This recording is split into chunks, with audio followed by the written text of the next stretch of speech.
नमस्कार प्यारे बच्चों, कैसे हैं आप? आशा है स्वस्थ होंगे और घर में रहकर हर घर पाठशाला लिंक के माध्यम से खूब मेहनत कर रहे होंगे। बच्चों, आज हम आपके सामाजिक अध्ययन में आपकी पाठ्य पुस्तक हमारे अतीत का अंतिम पाठ 12वां पाठ स्वतंत्रता के बाद इसको पढ़ने वाले हैं।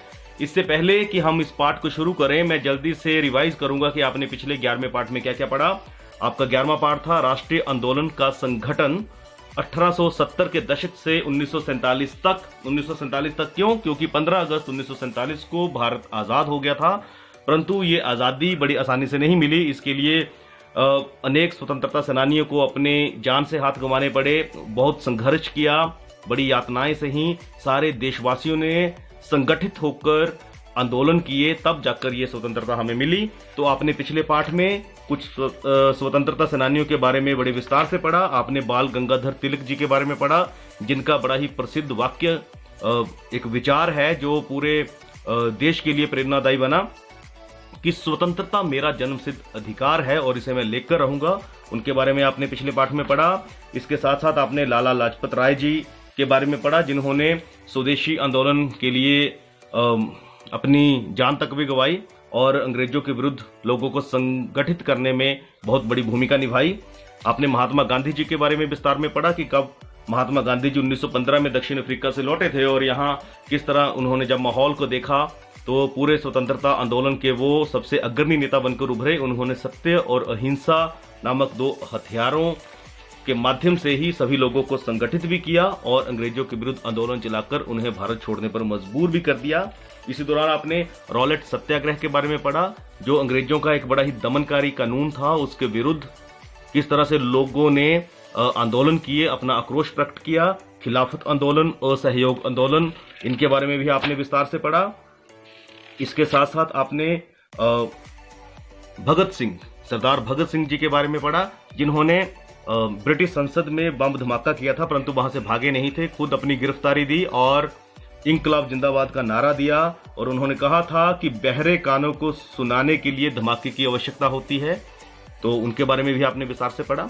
और अंत में भगत सिंह जी शहादत को प्राप्त हुए और बहुत बड़े जननायक बनकर उभरे थे। दांडी मार्च, जो कि महात्मा गांधी जी ने सविनय अवज्ञा आंदोलन के अंतर्गत किया था। सविनय अवज्ञा आंदोलन मतलब विनम्रता पूर्वक हम आपका कोई भी कानून नहीं मानेंगे, हम हिंसा नहीं करेंगे, परंतु आपका कानून भी नहीं मानेंगे। ये महात्मा गांधी जी ने उस वक्त सविनय अवज्ञा आंदोलन चलाया था और उसके अंतर्गत दांडी मार्च करके नमक बनाने का कानून तोड़ा था। तो इस तरह के अनेक संघर्ष किए। उसके बाद भारत छोड़ो आंदोलन हुआ, जो 1942 में हुआ था। इसी दौरान हमारे भारत के सुभाष चंद्र बोस जी के बारे में भी आपने पिछले पाठ में देखा होगा और उन्होंने जो आजाद हिंद फौज भारत से बाहर रहते हुए बनाई और जय हिंद का नारा दिया, दिल्ली चलो का नारा दिया और एक बहुत बड़ी भूमिका भारत की आजादी में निभाई। तो इन सभी लोगों का योगदान था, पूरे देश ने संगठित होकर ये काम किया था। अब प्यारे बच्चों, अब आए इस पाठ पर। ये तो हमने पढ़ा कि क्या क्या घटनाएं हुई, किस तरह से हमारे स्वतंत्रता सेनानियों ने संघर्ष किए। अब हम इस पाठ में पढ़ने वाले हैं कि स्वतंत्रता के बाद क्या।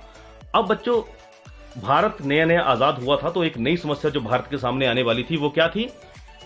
जब सन 1947 में भारत आजाद हुआ तो कई चुनौतियां सामने आ गई। एक तो भारत अकेला आजाद नहीं हुआ था, भारत का एक हिस्सा पाकिस्तान, एक नया राष्ट्र बन गया था पाकिस्तान।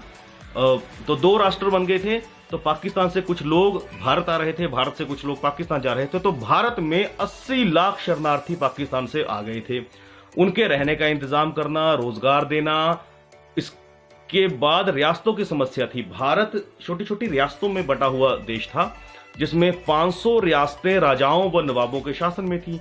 इन सबको संगठित करना था, तो ये एक बहुत बड़ी समस्या थी। आपने सुना होगा, हम सरदार पटेल जी को, वल्लभ भाई पटेल जी को, जिन्हें हम लौह पुरुष कहते हैं, उन्होंने इसमें बहुत बड़ी भूमिका निभाई थी। तो अब दिक्कत ये थी कि इतने सालों की गुलामी के बाद, इससे पहले कुछ बाहरी आक्रांता थे जिन्होंने भारत पर आक्रमण किए थे, आक्रमणकारी थे। उसके बाद अंग्रेज आ गए थे। तो कई वर्षों से हम काफी जहदोजहद से जूझ रहे थे। अब अचानक से भारत आजाद जब हुआ 15 अगस्त 1947 को, तो अनेक चुनौतियां भी पैदा हो गई। तो इस पाठ में हम यही पढ़ने वाले कि स्वतंत्रता संग्राम के बाद आखिर हुआ क्या था। और आपकी पाठ्य पुस्तक में ये एक चित्र दिखाया गया है, जब महात्मा गांधी जी की अस्थियों का विसर्जन हुआ था तो इतने लोग इकट्ठे हुए थे। जब फरवरी 1948 की ये पिक्चर है, 30 जनवरी 1948 को महात्मा गांधी जी का निधन हुआ था, ये आपके पाठ्य पुस्तक में दिया गया है। और अब एक और समस्या ये थी कि भारत की बड़ी जनसंख्या, आजकल आपको पता होगा कि भारत लगभग 125 करोड़ से ऊपर जनसंख्या भारत की लगभग हो गई है। तो 1947 में भारत की आबादी लगभग 34.5 करोड़, लगभग 35 करोड़ के आसपास थी। पर ये जो जनसंख्या थी इसमें भी बहुत सारी विविधता थी। अब भारत एक बड़ा देश, 32.8 लाख वर्ग किलोमीटर क्षेत्र में फैला हुआ भारत, वहां पे कोई जाति की समस्या थी, कोई ऊंची जाति का, कोई नीची जाति का, कोई अलग अलग धर्मों का, अलग अलग भाषाओं को बोलने वाले लोग, पहनावों में भारी फर्क था, खान पान और काम धंधों में भारी विविधता थी। आप देखते हैं जो हमारा खान पान का तरीका है वो साउथ इंडिया में नहीं है, परंतु फिर भी हम संगठित राष्ट्र हैं, अखंड राष्ट्र हैं। तो उस वक्त इन सबको इकट्ठे रखना एक बहुत बड़ी समस्या थी, एकता बहुत बड़ी समस्या थी, क्योंकि बहुत बड़ी जो हमारी जनसंख्या थी वो गांव में रहती थी। उसमें भी ज्यादातर जो जीविका का साधन था किसान थे, काश्तकार थे, हम बारिश पे निर्भर थे, इतने संसाधन नहीं थे, कोई बड़े डैम्स, बड़े प्रोजेक्ट्स नहीं बने थे, बड़े कारखाने नहीं थे। मतलब आप समझे कि एक किस्म से 15 अगस्त 1947 के बाद भारत ने एक किस्म से एक नई यात्रा, विकास की एक नई यात्रा शुरू की थी। उसके पीछे हमारा एक बहुत बड़ा इतिहास था। लगभग दुनिया के सबसे पुराने इतिहासों में से, पुरानी संस्कृतियों में से भारत की संस्कृति है, परंतु बीच में जो कुछ साल गए जिसमें हमने विदेशी आक्रमणों को सहा, उपनिवेशवाद को सहा, उसमें हम कहीं ना कहीं उसमें थोड़े पिछड़ गए थे। तो अब दोबारा से चुनौती थी कि किस तरह से भारत के स्वाभिमान को एक सार्वभौमिक राष्ट्र के रूप में दोबारा से उसे उदय किया जाए। तो ये एक बड़ी समस्या थी। अब विशाल जनसंख्या थी, ये भी एक समस्या थी। लोगों को अब सारे भेदभाव, धर्म, जाति, क्षेत्र, पहनावे, खान पान के सारे भेदभावों को भुलाकर एक झंडे के नीचे लाना, एक देश के नीचे लाना, ये एक बहुत बड़ी चुनौती थी। तो अब आप सोचें कि अगर ये समस्या आएगी तो उसका हल क्या होगा। अगर आप उस वक्त के नेता होते, देश को चलाने का दायित्व आपके ऊपर होता, तो आप क्या करते। चलिए आप सोचते रहिएगा। आपने लोगों को साथ भी चलाना है और आर्थिक विकास भी करना है, तो ये एक बड़ी समस्या थी। तो एक जो जरूरत सबसे बड़ी महसूस की गई वो जरूरत थी संविधान। संविधान क्या होता है? मतलब कुछ ऐसे नियम या कानून बनाए जाएं जिनका पालन हर वर्ग का व्यक्ति, हर जाति का व्यक्ति, हर धर्म का व्यक्ति, हर क्षेत्र का व्यक्ति जो भारत की सीमाओं के भीतर आता है वो उसका पालन करें। तो एक संविधान का निर्माण करना अति आवश्यक हो गया था। तो उस वक्त दिसंबर 1946 से नवंबर 1949 के बीच लगभग 2 वर्ष 11 महीने का समय ये लगा, लगभग 11 महीने से भी ज्यादा, आप लगभग 3 साल कह सकते हैं, का समय ये लगा। उसमें 300 भारतीयों ने देश के राजनीतिक भविष्य के बारे में लंबा विचार विमर्श किया। उसमें जो संविधान बनाने की जो कमेटी थी, जो लोग थे, उसमें 300 से अधिक लोग थे। और इसमें संविधान सभा की बैठकें नई दिल्ली में हुई और एक संविधान बनाया गया। और वो संविधान अंत में 26 जनवरी 1950 को लागू हुआ और पूरे देश के लोगों ने उसका पालन करना था।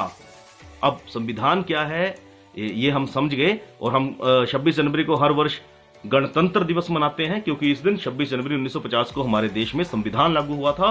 और इससे पहले हमने देखा कि हमारा देश 15 अगस्त 1947 को आजाद हुआ था। इसलिए हर वर्ष हम 15 अगस्त को स्वतंत्रता दिवस बड़े धूमधाम से मनाते हैं। तो अब संविधान की क्या क्या विशेषताएं हैं भारतीय संविधान की, इसको अगली वीडियो में देखेंगे।